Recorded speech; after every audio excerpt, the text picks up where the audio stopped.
Doutor Aloísio Andrade, médico psiquiatra, bom dia, prazer falar com o senhor novamente. Já estivemos juntos conversando em entrevistas, né? Há vários anos. Há vários anos, né? E agora pela primeira vez aqui no estúdio no Rádio Vivo, é um prazer revê-lo. Joia Eustáquio, Duque, Vanuso, todos os ouvintes e internautas. Hoje dia de Santo Onofre. Santo Onofre é o padroeiro dos arquitetos, dos engenheiros e da fortuna. E Santo Onofre é quem também é usado como santo que se recorre, Eustáquio, quando há o problema de alcoolismo e outras drogas, né?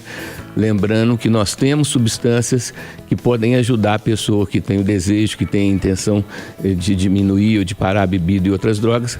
Temos medicações tanto alopáticas, né, que fazem a pessoa não se sentir bem ao beber ou usar outras drogas, e na homeopatia nós temos também substâncias que diminuem o desejo. Os remédios comuns, Eustáquio, fazem a pessoa passar mal, o antietanol, a flor do Amazonas, substâncias que até às vezes causam problema porque a esposa coloca no alimento do marido, ele não sabe que está tomando essa substância e acaba tendo crise de pressão alta. Então tem que ter cuidado com isso. É importante que se converse com o médico, que oriente como fazer esse trabalho para diminuir o desejo, a aptidão pela bebida e por outras drogas.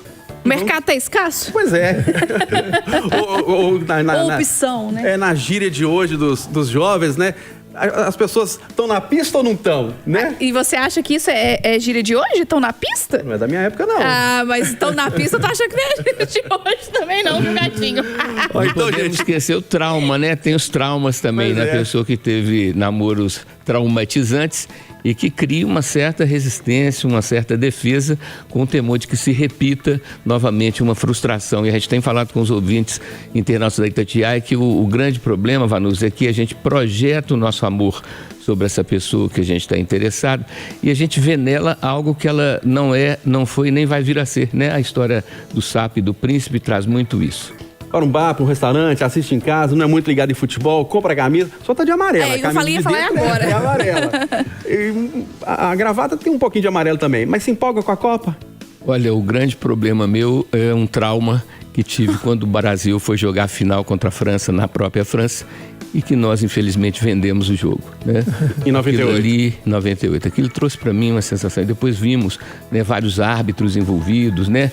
Jogadores, né, provocando cartão amarelo, provocando expulsões. Então, eu me senti muito manipulado, me senti assim, muito desrespeitado, sabe, Eustáquio? Então, realmente, a empolgação que eu já tive com o futebol, eu transferi hoje para o vôlei, que eu acho que é um esporte que o Brasil está tendo grandes jogadores, tanto feminino quanto masculino, né? Tá tendo Liga das Nações, né? É um jogo mais ágil. Eu tenho maior preguiça quando eu vejo que numa partida de 90 minutos, você passa às vezes 40 minutos com a bola parada, né? Com a bola sem rolar. Aí, o senhor tá assistindo uma pelada, né? Sabe assim, então eu tenho que reconhecer que quando a gente sofre um trauma, a gente fica meio sem graça com a coisa, né? Agora, dizem as velhas e antigas teorias que a gente, como população, como povo em geral, precisamos do pão e do circo. O pão tem a ver com a sobrevivência, tem a ver com a alimentação, e o momento da economia brasileira, apesar de todos os roubos, de todos os desvios de dinheiro absurdos, né, que eu não quero nem comentar sobre isso, porque todo mundo está consciente e obviamente incomodado, mas a economia está razoavelmente bem. A gente tem visto que não estamos naquela hiperinflação, então a economia, que é o pão, está bem. Então o circo, que seria a diversão, né, é bem-vinda, principalmente porque a Copa é de 4 em 4 anos, né? Então não é uma coisa de todo mês, de todo ano. Então isso aí traz realmente vamos dizer, uma minimização aí de ficar só no circo. Agora, cabe uma coisa, outro trauma, tá? Para mim, um técnico do Brasil que não é brasileiro e a imensa maioria dos jogadores convocados que não jogam no Brasil, portanto, que eles divertem outras torcidas, outras plateias, eu penso que deveríamos ter, sem querer ser radical, essa obrigação. Quem é convocado é quem joga no Brasil. Não joga no Brasil, que seja convocado pelo outro time, por onde eles estão jogando. Mas, senhor Du, que joga no exterior foi o melhor do que eu jogo no Brasil. Não, mas o que acontece? O prestígio que a gente dá para quem já tem prestígio, já tem salários altíssimos, Eustáquio, né? E eu acho que um jogador que joga no Brasil, ele tem mais vontade de se dedicar, mais vontade de se destacar. E o futebol, quando você joga assim, temeroso, com medo de se machucar, com medo de acontecer alguma coisa, você não se dedica tanto, né? Então, penso eu que nada é perfeito, mas que as coisas podiam ser mais próximas do nosso futebol e não desse futebol que é jogado por pessoas de fora. Além do que convocações de mera pressão política futebolística, porque jogadores que sabidamente não estão em plenitude, na sua plena forma física, que são convocados por uma questão de manter o seu prestígio. Uma barbaridade dessa tem que ser punida com os rigores da lei, o homem deve ir para cadeia. Mas do ponto de vista médico, psiquiátrico, o que acontece para um homem ter atração e chegar a abusar de uma criança de 4 anos de idade? Nós temos várias formas de dependência, né? Temos as dependências químicas por substâncias externas, como é o caso do álcool, como são os comprimidos, os calmantes, as drogas em geral, mas temos dependência química endógena e a dependência química por sexo, por atividades relativas a sexo, é uma dependência endógena porque é uma química que acontece na pessoa, basicamente a partir do hormônio que chama testosterona, que é um hormônio que está bem mais concentrado, bem mais presente no homem do que na mulher, e que gera então um tipo de instinto exacerbado, tá, Eustáquio? E foi discutido, e algum tempo atrás todo mundo ouviu falar sobre isso, sobre um projeto de lei sobre a castração química, né? Você tem 2 tipos de castração. Uma castração que se faz com animais, que é a retirada dos testículos, né? E daí então o homem diminui muito a produção da testosterona e diminui o seu interesse sexual. Agora tem a castração que é feita através do hormônio feminino, do estrógeno, que é o hormônio então que tira ele como que neutraliza a testosterona e a pessoa então passa a desinteressar-se pela atividade sexual, e é a maneira, porque como é uma dependência, como é um vício, né, não adianta você prender o sujeito lá X meses ou X anos, até porque por essa idade aí, né, já tem um impedimento acima de 70 anos de uma prisão mais prolongada, mas eu penso que infelizmente, apesar de ser uma coisa radical, né, a pessoa e eu acho que o Duque falou muito bem assim, para o sujeito, nessa altura do campeonato, está abusando uma criança, o que deve ter feito ao longo do seu histórico de vida? E aí eu acho então que esse hormônio feminino é um hormônio injetável, você não precisa de ficar tomando comprimido todo dia, de tempo em tempo, o sujeito vai, se apresenta, toma uma dose do hormônio e vai pensar em outras coisas. Ô, doutora Luísa, emagrecimento pet. O Brasil terá Monjaro para cachorro. Tá adequado? Tá dentro do normal? É um exagero? Não é?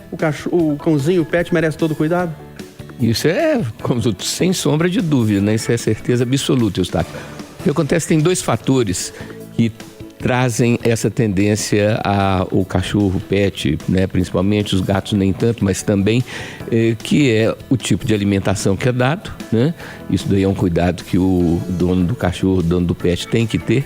E outra coisa também é quando se faz a castração, né? Acabamos de falar de uma castração humana, muitas vezes faz uma castração para a cadela não engravidar, e isso daí aumenta a tendência a sobrepeso, né?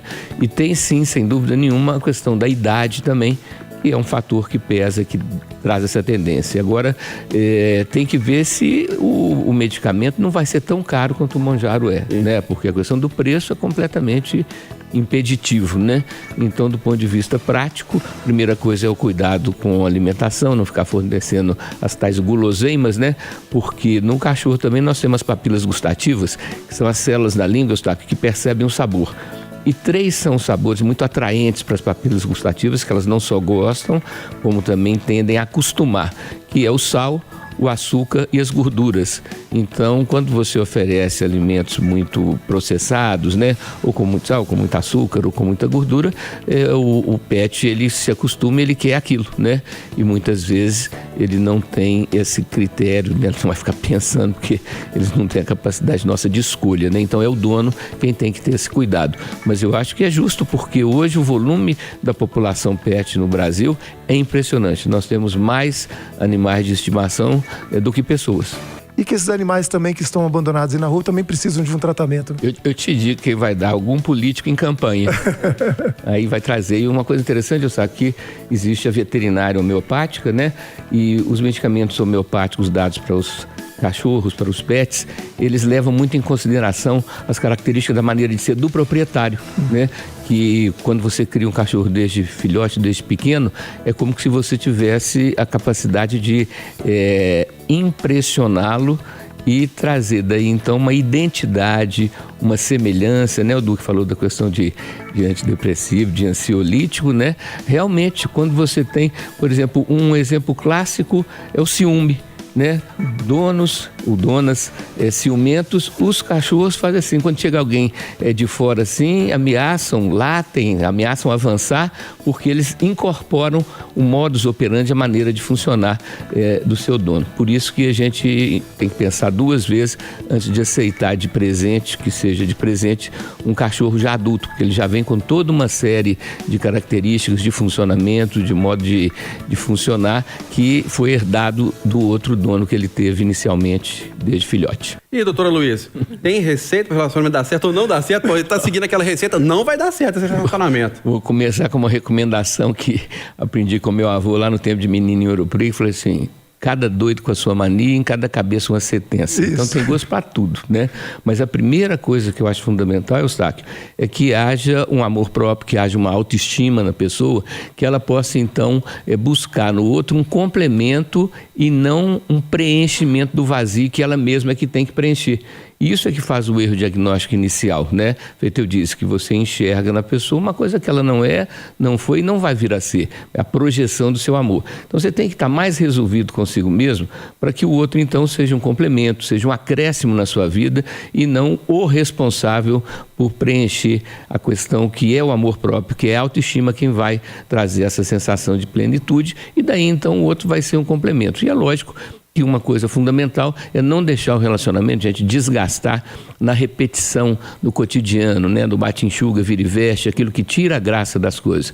Nós temos que ser criativos, temos que construir situações que sejam situações estimulantes para que esse amor se renove, para que esse amor se aperfeiçoe e que dure o maior tempo possível, porque realmente para você começar um novo relacionamento, né, do que você não conhece a pessoa, não sabe, pelo menos os problemas conhecidos, você tem mais chance de resolvê-los. Agora, quando você entra num novo relacionamento, você não sabe o que está por vir, então o risco é bem maior.